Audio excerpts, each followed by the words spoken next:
Before we dive into the world of classic Western movies, don't forget to subscribe to our channel and hit that like button if you're enjoying the content. As a passionate lover of Western films, I often find myself reflecting on the classics that have shaped this genre and the impact they continue to hold. Uh, However, it's undeniable that some of these films, despite their historical significance, falls short when it comes to representation and storytelling. Since the inception of cinema, the Western genre has consistently dominated and led advancements in cinematic narrative, from editing techniques to camera angles to plot lines. As filmmaking has progressed, so too has the Western, with a rich history of outstanding Westerns that date back to before the 1903 release of The Great Train Robbery. There is an abundance of both successes and missteps. These can range from minor issues like slow pacing to uh, more serious concerns such as the portrayal of Native American cultures. Uh, uh, this leaves a multitude of opportunities for fresh interpretations. Uh, in today's film industry, the Western genre is often considered outdated. Uh, However, this overlooks how contemporary Westerns have challenged and reinvented their earlier counterparts in a very productive way. Uh, the Coen brothers' True Grit demonstrated this by showcasing what classic Westerns could become, and essentially Westerns have consistently adapted. And there are numerous films that deserve the opportunity to do so. And one such film is Joe Kidd, 1972. Directed by John Sturges, throughout his acting career, Clint Eastwood has consistently been a prominent figure in the evolving genre of Westerns, particularly excelling in spaghetti Westerns under the direction of Sergio Leone. While some of his American Westerns didn't quite match the enchantment of earlier films, Joe Kidd serves as an illustration of this disparity. The movie chronicles a former bounty hunter who is compelled to apprehend the head of a Mexican revolutionary group, while it delves into concepts like land possession and American treatment of Mexicans during that era. Its conclusion feels contrived and undermines any political context. Uh, if a remake dared to delve deeper into these complex themes and create a more nuanced protagonist beyond the Clint Eastwood mold, it could potentially another classic Western that deserves a remake is Stagecoach, 1939, directed by John Ford. Without a shadow of a doubt, Stagecoach stands out as one of the most influential Western films ever produced. Its innovative, action-focused style and remarkable pace make it a shining example of why Westerns uh, continue to be significant, notably John Wayne's captivating introduction uh, as the lead character is a testament to the film's quality. However, even with these accolades, the movie is not exempt from criticism, particularly in its portrayal of Native characters, which has drawn some unfavorable responses. Although the movie is already impressive and deserves a remake, it stands out even more as potential remake material due to the innovative ways it could be reimagined today. Ulzana's Raid, 1972, directed by Robert Aldrich, is another Western that has been overlooked in recent years. This movie challenges stereotypes by exploring the biases held by American soldiers as they search for an Apache warrior named Ulzana. Upon its release, it gained praise for its subtle critique of the Vietnam War, which is arguably its most compelling aspect. The movie certainly packs a punch when it comes to portraying prejudice, and this strength makes it an intriguing prospect for a contemporary remake. Revisiting Ulzana's raid with a more direct approach could offer a richer viewing experience, shedding light on the present day. A remake of Hannie Caulder, 1971, directed by Burt Kennedy, could also be an exciting project. Although it may not be widely recognized as a well-known Western movie, Hannie Caulder has significantly impacted the genre through its theme of revenge. The plot revolves around a woman's mission to avenge her husband's death and her own assault by tracking down and killing the perpetrators. One of the film's unique aspects is that it focuses on a female protagonist, with Raquel Welch delivering a powerful performance in the lead role. However, the movie occasionally crosses into exploitative territory, making it difficult to appreciate Welch's character without objectifying her. It would be intriguing to explore a contemporary rendition of this story, considering it's not often that women lead Western or action films. Broken Arrow 1950, directed by Delmer Days, is another classic Western that deserves a remake that, similar to many classic Westerns by James Stewart, Broken Arrow is a movie that truly deserves praise. It is recognized as one of the initial Westerns to delve into the topic of racial injustice in the Wild West.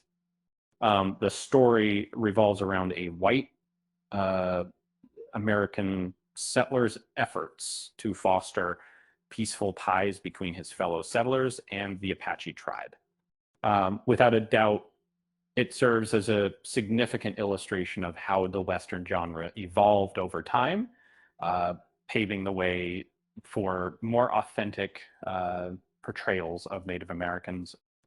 Despite all the praise that Broken Arrow rightfully earns, it carries a significant amount of burden associated with it, as well as the film strives to portray the hardships faced by Native American communities. It unfortunately features predominantly white actors in red face for most leading roles.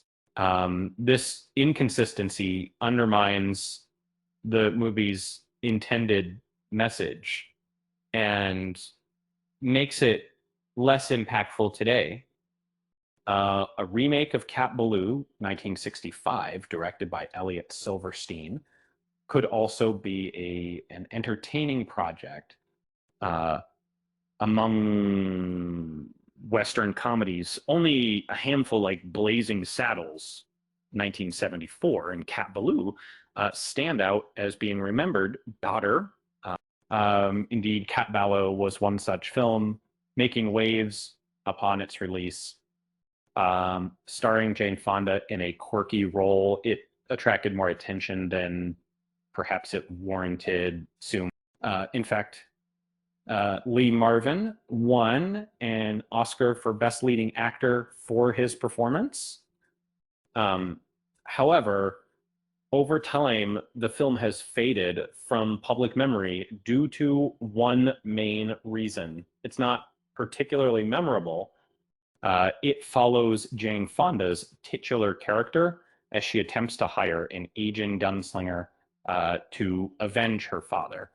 And as the same time that we might find in Final Character, in actually see art that new course in Refugee, the same course, to see an update more willing to focus on Cat Ballou and the humor that her character can bring from the eccentric side character could prove worthwhile. Navajo Joe, directed by Sergio Corbucci, is another Western that deserves a remake. As a passionate movie enthusiast, I can confidently say that Sergio Corbucci left an indelible mark on the spaghetti Western genre of the 1960s, with masterpieces like Django and Manga, The Great Silence.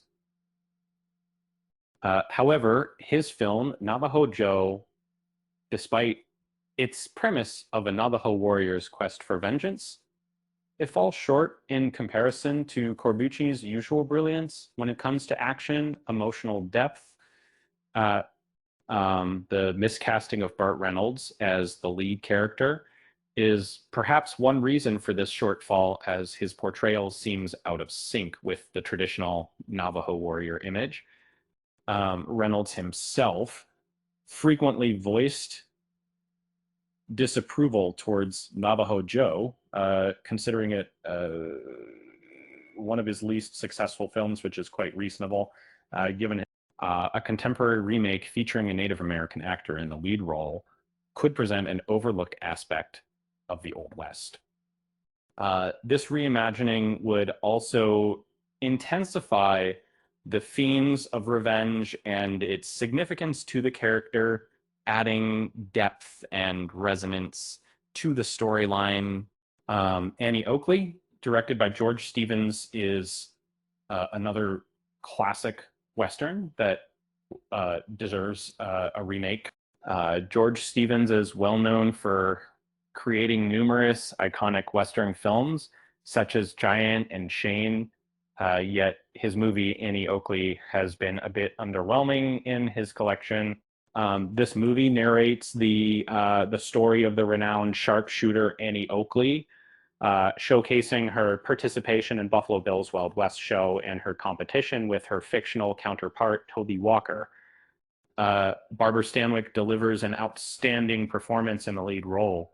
However, the relationship between the characters, which takes center stage, somewhat detracts from the overall film quality. As a cinephile, I found the film somewhat disappointing in its portrayal of my heroine.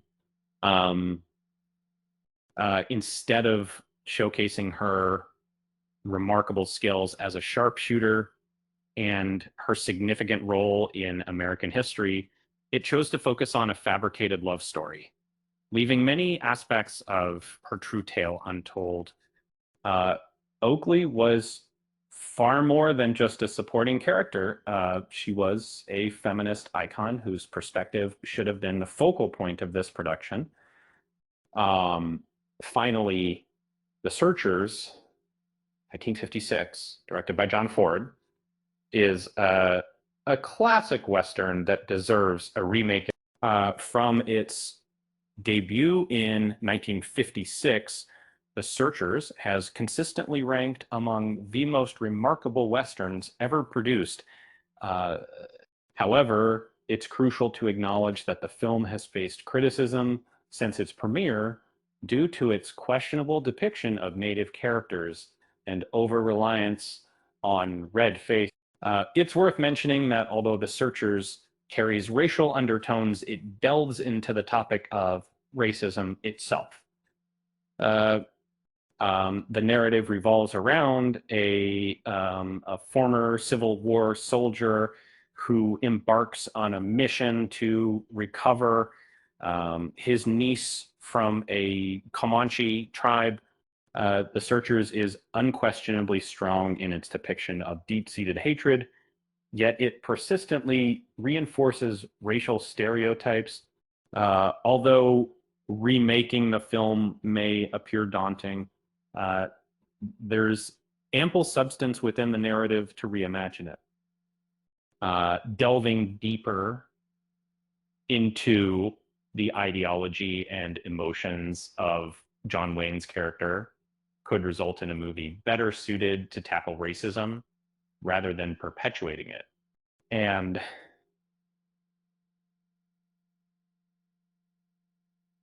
That's a wrap, folks. with that said, thanks for watching, and until next time, be sir.